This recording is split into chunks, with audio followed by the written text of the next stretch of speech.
नमस्कार, मैं हूं आपके साथ अशोक वर्मा। आप देख रहे हैं टीवी 20 न्यूज। टीवी 20 न्यूज पर अपने अपने क्षेत्र की खबरें देखने के लिए बने रहिए हमारे साथ। अब शुरू करते हैं खबरों का सिलसिला।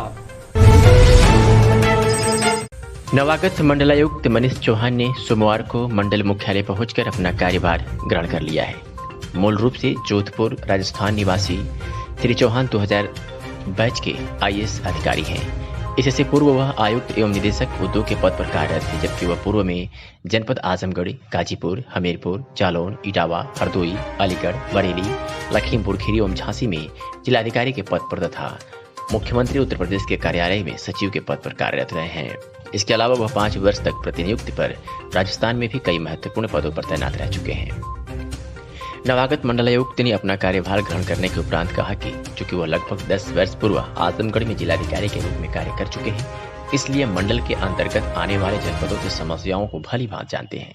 उन्होंने कहा कि क्षेत्र की समस्याओं का समयबद्ध रूप से निराकरण कराना, शिक्षा, स्वास्थ्य सेवाओं तथा कानूनी व्यवस्था को सुदृढ़ कराना उनकी प्राथमिकता है। श्री चौहान ने भी कहा, मंडल के जनपदों की आवश्यकताओं के दृष्टिगत यदि तैयार परियोजनाएं शासन स्तर पर विचाराधीन है तो उसे शीघ्रतापूर्वक स्वीकृत कराए जाने पर भी विशेष ध्यान दिया जाएगा। मंडलायुक्त ने यह भी कहा कि शासन की योजनाओं को पात्र लाभार्थियों तक पहुंचाने पर उनकी खास नजर रहेगी। इसके अलावा सभी शासकीय योजनाओं का व्यापक प्रचार प्रसार कराते हुए उसका क्रियान्वयन शासन की मंशा के अनुरूप सुनिश्चित कराया जाएगा। नवागत मंडलायुक्त श्री चौहान के स्थानीय सर्किट हाउस पहुंचने पर जिलाधिकारी विशाल भारद्वाज ने बुके भेंट कर उनका स्वागत किया तथा औपचारिक रूप से उन्हें मंडलायुक्त का पदभार हस्तांतरित किया। इसके अलावा अपर आयुक्त न्यायिक हंसराज, संयुक्त विकास आयुक्त ओपी आर्य, मुख्य विकास अधिकारी आनंद कुमार शुक्ला, अपर जिलाधिकारी प्रशासन अनिल कुमार मिश्रा, मंडलीय अर्थ एवं संख्या अधिकारी डॉक्टर नीरज श्रीवास्तव सहित अन्य मंडलीय जनपदीय अधिकारियों द्वारा तथा जनपद की सीमा पर उपजिलाधिकारी बूढ़नपुर व अन्य अधिकारियों द्वारा मौके भेंट कर उनका स्वागत किया गया।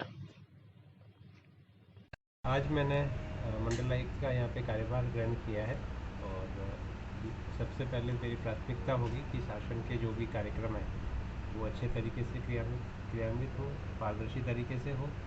जो भी योजनाएं चल रही है उनका लाभ जो हमारे गरीब व्यक्ति है, गांव के लोग हैं, शहर के लोग हैं, उन सभी को मिले और पारदर्शी तरीके से मिले। ईमानदारी से योजनाओं का क्रियान्वयन हो। सभी अधिकारी समय से जन समस्या सुने, उनका निस्तारण करें। जो भी छोटे छोटे भूमि विवाद है या अन्य विवाद है उनको सुलझाएं। कानून व्यवस्था में कोई भी समस्या नहीं हो। साथ ही जिलों में यदि जिलों में कोई समस्या आ रही है, कोई इशू है, तो मेरी प्राथमिकता रहेगी कि उनको हम सॉल्व करें। साथ ही शासन से यदि किसी भी प्रकार का कोई यहाँ के प्रस्ताव पेंडिंग है या शासन से कोई सहयोग की आवश्यकता है तो मेरा ये प्रयास रहेगा कि उनको भी मैं जल्दी से जल्दी उनका निराकरण। सर, रहने वाले क्या हैं और बाकी भी? मैं रहने वाला वैसे मूल रूप से राजस्थान का हूँ, जोधपुर का। और मैंने एजुकेशन मेरी IIT कानपुर से मैंने इंजीनियरिंग किया है। उसके बाद मैंने MBA किया है और मैं पहले भी आजमगढ़ में यहाँ पर रह चुका हूँ 2009 से 2011 तक जिलाधिकारी के रूप में। तो आजमगढ़ मेरा पहले भी यहाँ पे देखा हुआ है, जनपद की समस्याओं से मैं परिचित हूँ। तो मुझे ये भी एक थोड़ा सा यहाँ पे एडवांटेज रहेगा। सर, इसके पहले कहाँ सरकार करते रहे? पहले मैं कई जिलों में जिलाधिकारी रहा हूँ और मैं रहा हूँ जालौन, गाजीपुर और हमीरपुर, झांसी, अलीगढ़, बरेली, लखीमपुर और आजमगढ़। तो मैंने बताया कि मैं यहाँ भी रहा हूँ। तो यहाँ पर मैं जिलाधिकारी रहा। उसके बाद मैं 5 साल में राजस्थान सरकार में मैं डेपुटेशन पे चला गया था। तो वहाँ पर मैं गृह सचिव रहा और MD फाइनेंशियल कॉरपोरेशन रहा। और उसके बाद मैं वापस से उत्तर प्रदेश आया तो उसमें मैं सचिव मुख्यमंत्री जी के यहाँ पर था। और उसके बाद मैं खाद्य आयुक्त था और अभी यहाँ पर आने से पहले मैं आयुक्त एवं निदेशक उद्योग।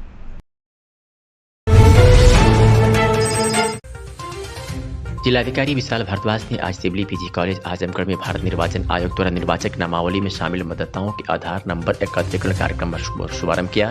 जिलाधिकारी ने बताया कि मतदाता सूची के आधार लिंक करने के 7 अगस्त 2021 को 21 अगस्त 2022 एवं 4 सितंबर 2022 को विशेष अभियान की तिथियां निर्धारित की गई हैं। जिलाधिकारी ने बताया कि भारत निर्वाचन आयोग के निर्देशानुसार विधानसभा निर्वाचक नामावलियों में पंजीकृत सभी मतदाताओं के आधार नंबर एकत्रित किया जाना है। उन्होंने कहा कि आधार नंबर का संकलन स्वैच्छिक है। आधार नंबर एकत्रित करने हेतु BLO 1 अगस्त 2022 से घर घर जाकर आयोग द्वारा नियत रूप प्रारूप 6 पर आधार नंबर अंकित कर मतदाता के हस्ताक्षर प्राप्त करेंगे। मतदाताओं के आधार नंबर संकलन का कार्य 1 अगस्त 2022 से 31 मार्च 2023 तक पूर्ण किया जाएगा। उन्होंने बताया कि ऑनलाइन फॉर्म 6 भरने हेतु ERO, NEET, Karuna app, NVSP portal, voter helpline app इत्यादि पर उपलब्ध रहेगा। और अतरौलिया में पुलिस ने किशोरी को शादी का झांसा देकर दुष्कर्म करने वाले एक आरोपी को गिरफ्तार किया है। बता दें कि अभियुक्त सुजितपुत्र रामसन राम निवासी गंगापुर खास थाना अतरौलिया जनपद आजमगढ़ वादी की नाबालिग लड़की को शादी का झांसा देकर जबरदस्ती शारीरिक संबंध बनाकर शोषण किया। इसमें पीड़िता 3 महीने से गर्भवती है। जब वादी इस बात की जानकारी अभियुक्त से लेना चाहा तो अभियुक्त वादी को लाठी डंडे से लैस होकर गाली गुप्ता देते हुए मारने के लिए दौड़ा लिया और धमकी भी दिया गया कि थाने पर जाओगे तो हम देख लेंगे, जिसके संबंध में मुकदमा पंजीकृत किया गया और आज पुलिस ने अपनी कार्रवाई में उस अभियुक्त को गिरफ्तार करने में सफलता हासिल की है।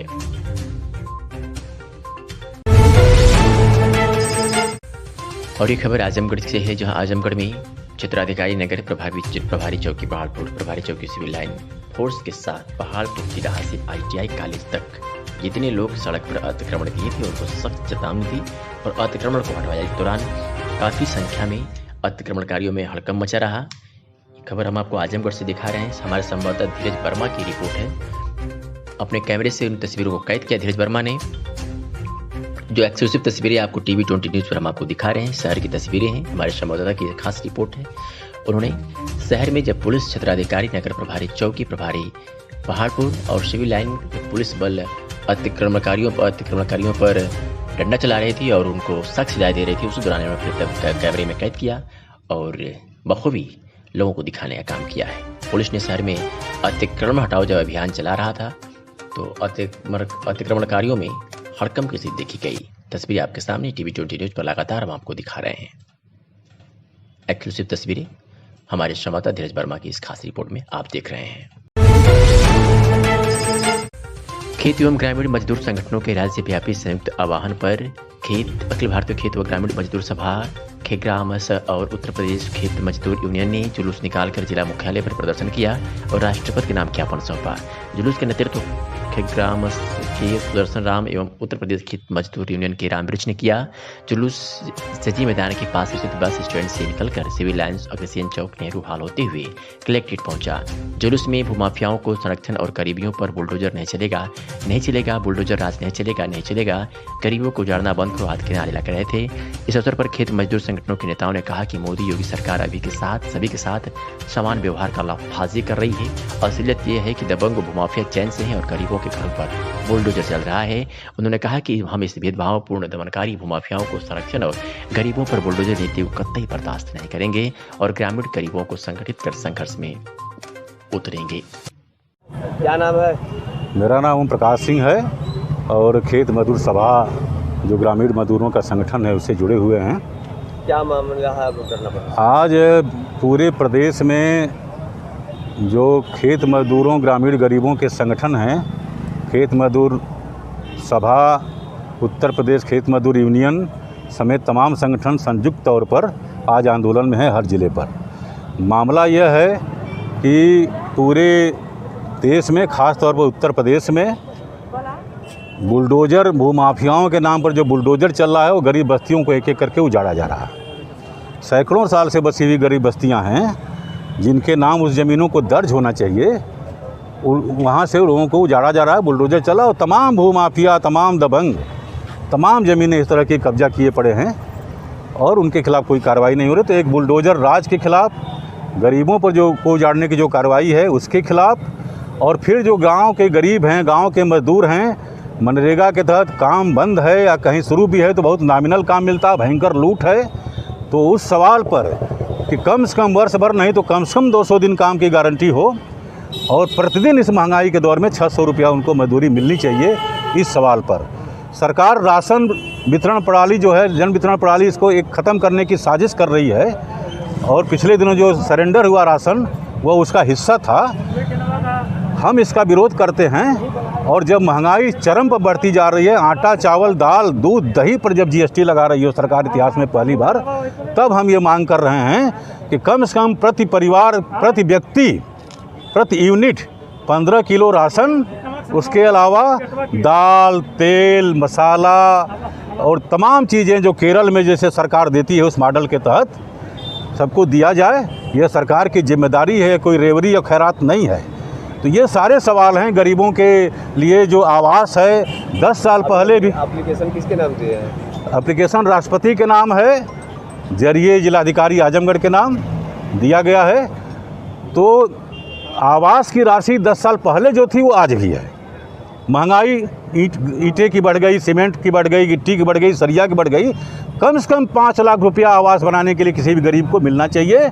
हम ये कहना चाहते हैं कि एक तरफ सरकार बड़े पूंजीपतियों, बड़े माफियाओं को सब कुछ लुटा रही है, अंबानी अडानी को लुटा रही है, और गरीबों पर आटा, चावल, राशन पर जीएसटी, गरीबों को काम नहीं, गरीबों के मजदूरी में लूट, ये नहीं चलेगा। इन सब सारे सवालों को लेकर के पूरे प्रदेश भर में आज का ये कार्यक्रम था। आगे और लड़ाई। सुनार नहरेरी सेना एवं उत्तर प्रदेश स्वर्णकार समाज एसोसिएशन के तत्वावधान में आज बाबा विश्वनाथ की नगरी वाराणसी चौक में आंस भैरव मंदिर के समीप कांवड़ यात्रियों के लिए फलहारी एवं प्रसाद जलपान वितरण का कार्यक्रम आयोजित किया गया था, जिसमें प्रमुख रूप से समाज के बंधु, समाज के बुद्धिजीवी वर्ग तन मन धन से समर्पित सेवा भावना से कांवड़ियों का सेवा सत्कार किया, जिसमें प्रमुख रूप से उपस्थित प्रभु शंकर सेठ, राहुल सिंह स्वर्णकार, प्रमोद वर्मा, राकेश वर्मा, श्रवण सेठ, अविनाश सेठ, शिव सेठ, आशीष, किशन, अमित, गोपाल, राजेश, रमेश, विशाल सहित तमाम लोग उपस्थित रहे। इस पुनित कार्य के लिए सुनार नरहरी सेना के संस्थापक धर्मेंद्र कुमार प्रभु वर्मा ने सभी सहयोगियों का हृदय की गहराइयों से अभिनंदन एवं स्वागत किया। भदोही में रेलवे स्टेशन जंगीगंज पर साधु को स्थानीय पुलिस द्वारा अस्पताल पहुंचाया गया। जिला कंट्रोल रूम भदोही से प्राप्त सूचना के आधार पर जंगीगंज रेलवे स्टेशन पर अज्ञात साधु बीमार स्थिति में पड़े हुए उमेश्वर प्रसाद सिंह, प्रशिक्षु पुलिस उपाधीक्षक द्वारा सूचना का त्वरित संज्ञान लेकर थानाध्यक्ष कोइरौना सहित पुलिस टीम के साथ रेलवे स्टेशन जंगीगंज पहुंचकर बीमार महात्मा साधु की स्थानीय लोगों ने पूछताछ कर हालचाल लेते हुए एम्बुलेंस बुलाकर पुलिस व स्थानीय लोगों के सहयोग से इलाज हेतु जिला अस्पताल भेजा गया। बाबा सिमराध धाम मंदिर पर दर्शन करने आए कांवड़ यात्री की अचानक तबीयत खराब हो जाने पर थानाध्यक्ष कोइरौना में पुलिस टीम द्वारा कांवड़ यात्रा की सेवा भाव करते हुए एम्बुलेंस से बेहतर इलाज हेतु अस्पताल पहुंचाया गया। जनपद गाजीपुर पुलिस द्वारा उत्तर प्रदेश गैंगस्टर एक्ट थाना कोतवाली में नामजद अभियुक्त मुख्तार अंसारी गिरोह के कुख्यात सदस्य भीम सिंह पुत्र स्वर्गीय केदार सिंह निवासी रामनाथपुर थाना खरंडा थाना द्वारा अवैध ढंग से अर्जित की गई लगभग कुल 4 करोड़ रुपए की अचल संपत्ति को कुर्क किया गया। पुलिस अधीक्षक गाजीपुर के निर्देशन में जनपद गाजीपुर में अवैध तरीके से धन भूमि संपत्ति व अचल संपत्ति अर्जित करने वाले माफियाओं के विरुद्ध चलाए जा रहे अभियान के तहत जिलाधिकारी गाजीपुर द्वारा पारित कुर्की आदेश अंतर्गत 14(1) उत्तर प्रदेश गिरोहबंद एवं समाज विरोधी अधिनियम 1986 विरुद्ध अभियुक्त भीम सिंह पुत्र स्वर्गीय केदार सिंह निवासी रामनाथपुर थाना खरंडा गाजीपुर द्वारा अवैध ढंग से अर्जित की संपत्ति को जब्त किया है।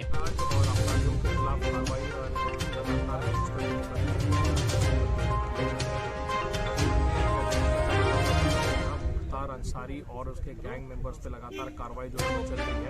आज जो है भीम सिंह जो उसका एक इम्पोर्टेंट गैंग का सदस्य था और भीम सिंह पुत्र केदार सिंह, इस व्यक्ति के खिलाफ आज 14(1) गैंगस्टर के तहत जो है वो कार्रवाई की जा रही है और 4 करोड़ रुपए की संपत्ति जो है उसकी कुर्क आज जो है की जा रही है। आज हम लोग अभी गाजीपुर में एक ज़मीन की कुर्की के लिए यहाँ पे 14 की कार्रवाई में आए हैं और हमारी जो 2 टीमें हैं वो लखनऊ स्थित उसके 4 BHK एक आलीशान फ्लैट और एक ज़मीन की कुर्की के लिए वहाँ पे गए हैं।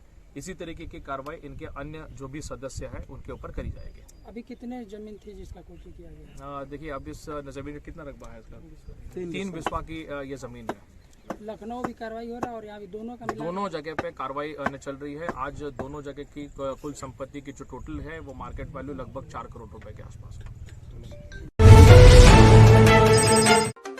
खबर आजमगढ़ से है, जहां सीओ सगड़ी और जीयनपुर कोतवाल ने बैंकों में चेकिंग अभियान चलाया। आपको बता दें, आजमगढ़ के पुलिस क्षेत्राधिकारी सगड़ी अनिल कुमार वर्मा ने सोमवार को जीयनपुर स्थित कई बैंकों में लगी आपातकालीन सुरक्षा व्यवस्थाओं की जानकारी ली। बंद CCTV कैमरे को तुरंत चालू कराने का निर्देश भी दिया।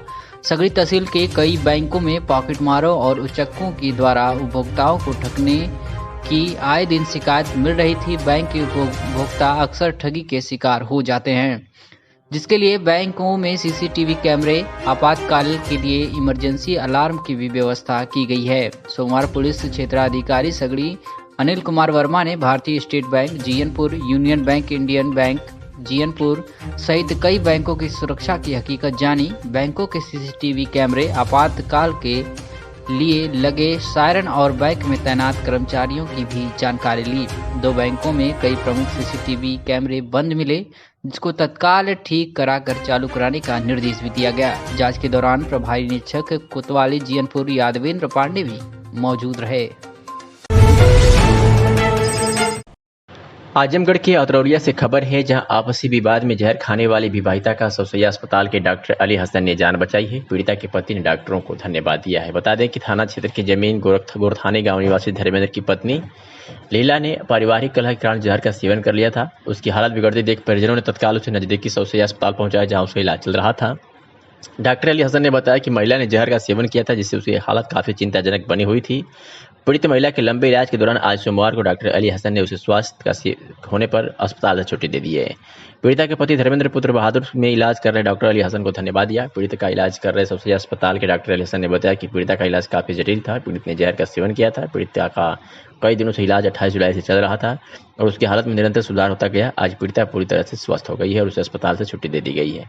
पीड़िता की आंखों में आंसू थे, जो कि किसी दर्द को बयां कर रहे थे, और पीड़िता ने डॉक्टर अली हसन को धन्यवाद दिया, जिन्होंने उसकी जान बचाई। आइए सुनाते हैं कि डॉक्टर और परिजन ने क्या कुछ कहा।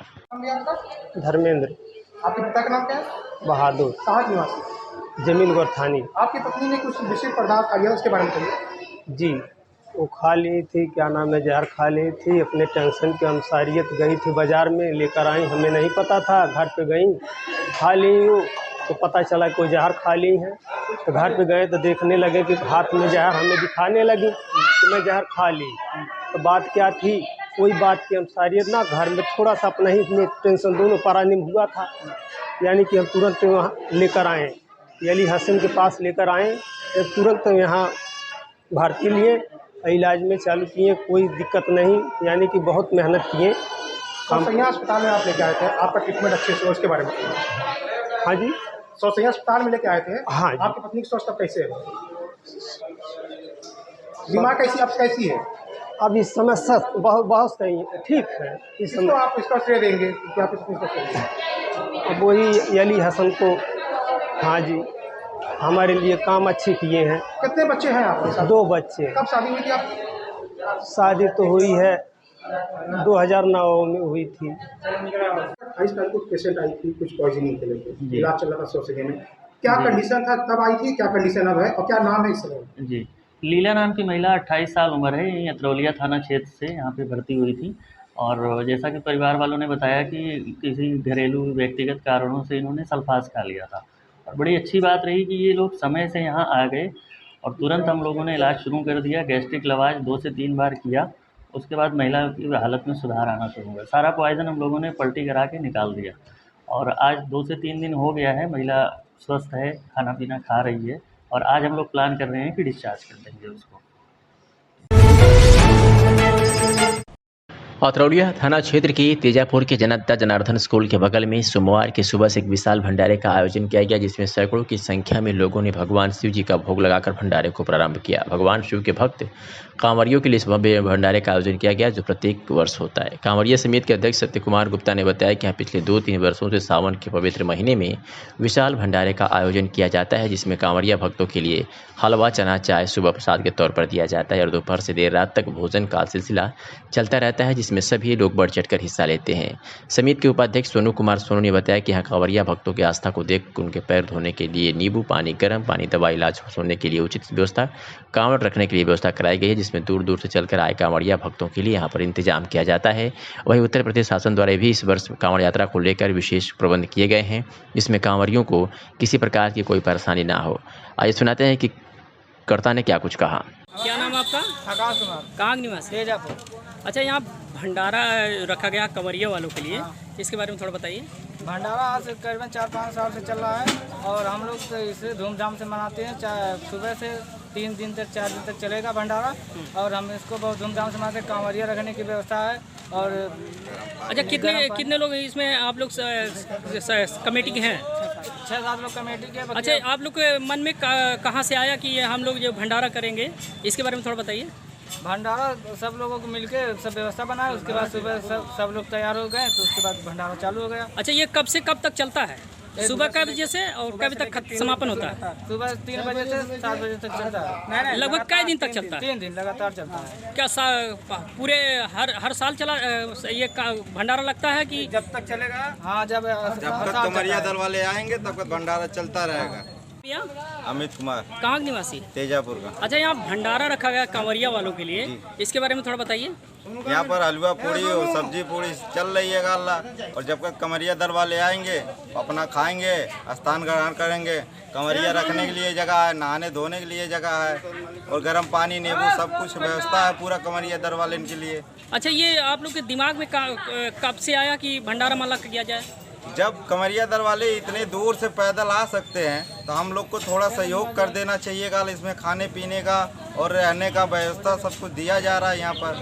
अच्छा भंडारा हर साल चलता है कि? हाँ भंडारा हर साल चलता है। अच्छा कितने लोग आप लोग कमेटी के हैं? कमेटी के 7-8 लोग हैं और गांव वाले भी, दुकान वाले भी सहयोग कर रखे हैं, कुछ ना कुछ दे रखे हैं यहाँ पर। कै दिन का भंडारा ये रखा गया? यहाँ 3 दिन का रखा गया। 3 दिन। आजमगढ़ जनपद में मुख्यमंत्री के आगमन को देखते हुए जिलाधिकारी के निर्देश के क्रम में विकासखंड पलहनी ग्राम पंचायत हरिहरपुर में भंवरनाथ मंदिर पर मुख्यमंत्री के आगमन को 3 अगस्त को आना सुनिश्चित हुआ है। कार्यक्रम को देखते हुए ग्रामीण सफाई कर्मचारी द्वारा बवाली मोड़ से लेकर करतारपुर चौराहे तक और करतारपुर चौराहे से भंवरनाथ मंदिर तक, भंवरनाथ मंदिर से ग्राम पंचायत हरिहरपुर तक ग्रामीण सफाई कर्मचारियों द्वारा विकास भवन के प्रांगण के रोड के आसपास सफाई किया गया। सफाई करते हुए प्लास्टिक भी उठाया गया और घास काटते हुए झाड़ू लगाया गया, चूना का छिड़काव भी किया गया और लोगों को स्वच्छता के प्रति जागरूक भी किया गया। DPRO श्रीकांत दुबे की देखरेख में साफ सफाई किया गया और 500 सफाई कर्मचारियों द्वारा साफ सफाई विकासखंड पलहनी आजमगढ़ द्वारा किया गया।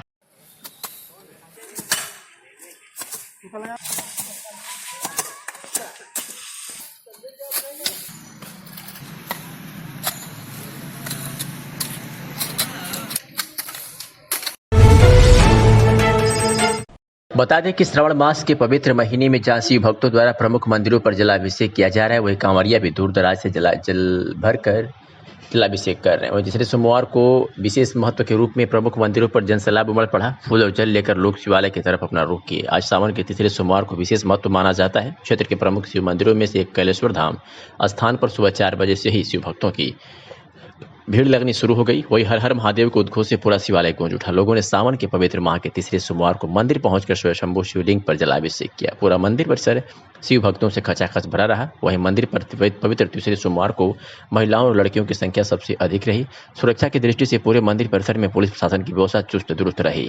इसी क्रम में क्षेत्र के सभी शिव मंदिरों पर सुबह से ही काफी भीड़ रही। वहीं वहां लोगों ने सावन के पावन तीसरे सोमवार को भगवान शिव का जलाभिषेक किया। आस्था के जनसैलाब में शिवालयों पर हर हर महादेव का उद्घोष होता रहा। आइए सुनाते हैं कि कैलेश्वर धाम कैली के पुजारी महंत दिलीप दास जी और स्थानीय लोगों ने क्या कुछ कहा।